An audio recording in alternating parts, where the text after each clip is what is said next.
Today on the Frugal Gardener, we're going to do our annual spring tour. It's going to be a quick one. I'm going to try to get everything in just a few minutes, probably under 5 minutes. So I'm ready to go. I hope you'll join me.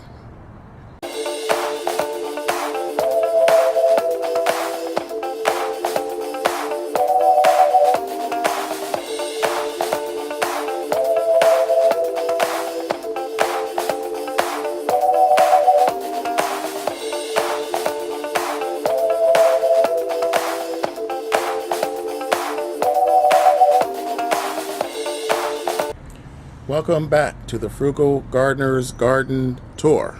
That's a mouthful. What you're looking at is a dragon fruit plant that was given to me by my neighbor. Oh, I think it's 2 years old now, and I've had to change pots twice. So no fruit yet. It's still in its early stages. So we'll check back on that maybe next year. We'll see. This you might recognize is my lemon tree.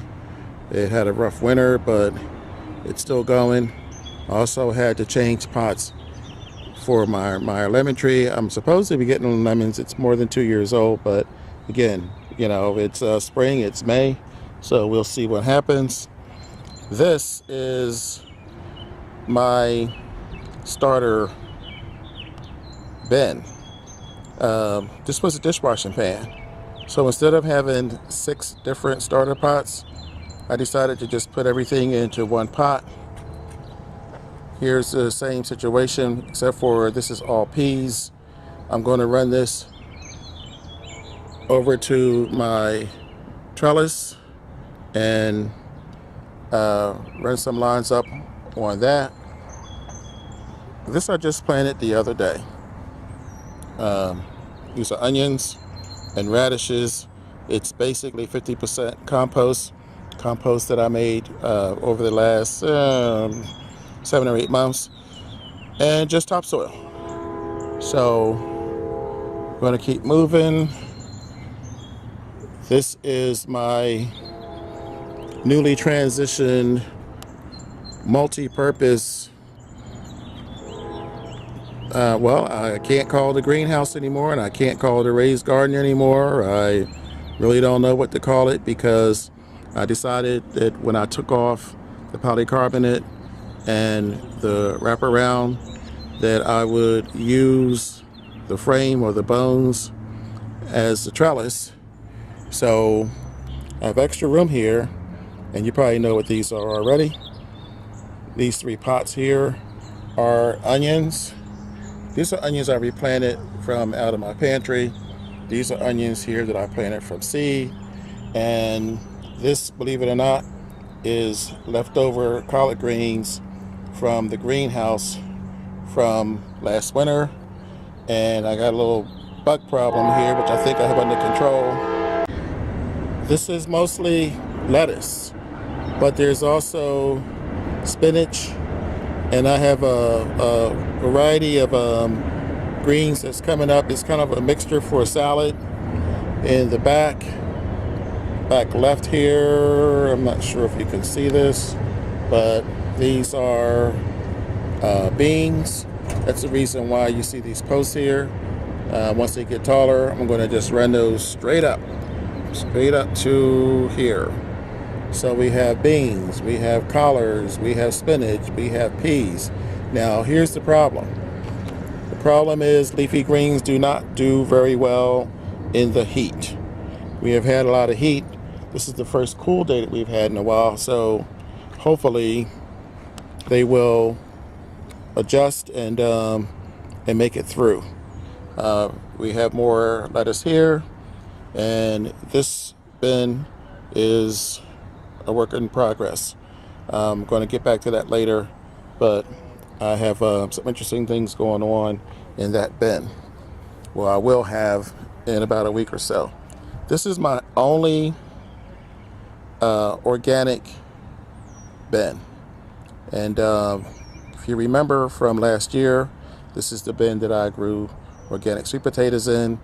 This year there's squash, there's broccoli, and in the front I stuck a few seeds in there for radishes. So I hope I didn't overcrowd the pot, but we'll find out soon enough. This is my favorite part of the garden. It looks kind of congested right now, but these are various types of blueberries. Every year for the past 3 years, I've purchased 1 or 2 blueberry plants, and the blueberries are starting to bloom.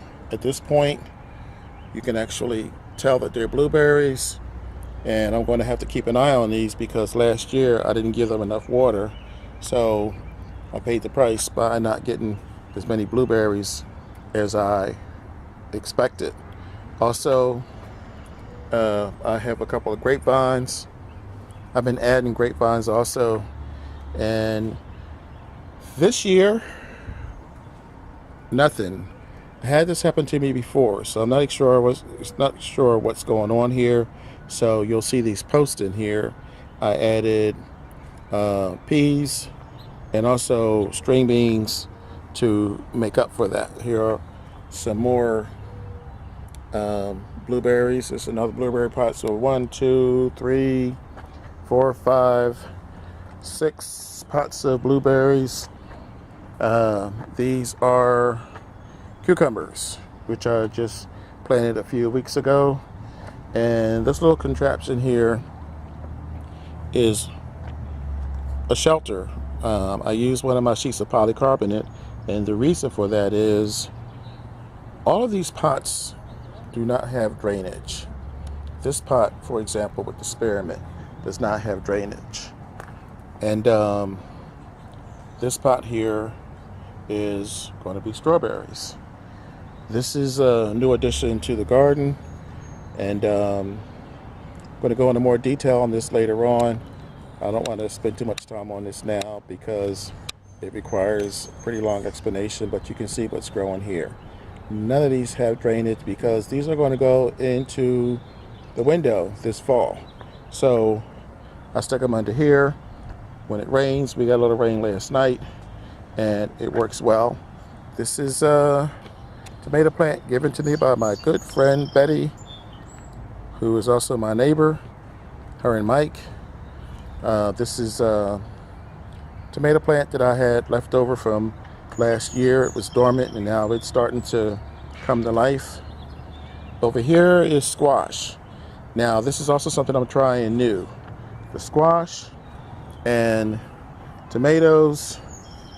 This is another tomato plant, and these are peppers. The reason why you see these posts here is because on the outside, this is the squash. On the inside is string beans and